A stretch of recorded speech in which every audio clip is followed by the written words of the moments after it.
A sunny day in Stuttgart and anti-corona protesters are on the streets.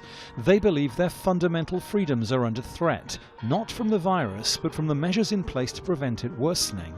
Marches like this have been occurring sporadically for some considerable time, most notably in Berlin at the start of the month. The common link between these political extremes is the feeling that ministers are acting beyond their constitutional powers. Our demand is basically going back to democracy, away with these laws that have been imposed on us, away with the masks that make us slaves. The protesters are made up of many different groups, some from the far left of society, some from the far right.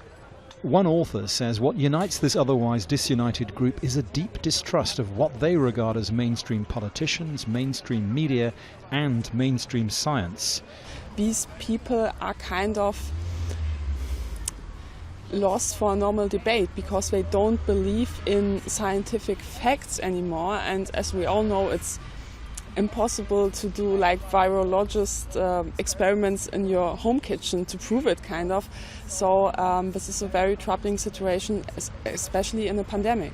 The people who protested here on the 1st of August were trying to highlight what they consider are infringements of their personal freedoms caused by the anti-corona measures. And yet, paradoxically, one unexpected effect of their protests is that now there are some senior politicians here in Berlin and around the country actively considering whether they need to reduce those basic freedoms even further to try to prevent a second wave of corona.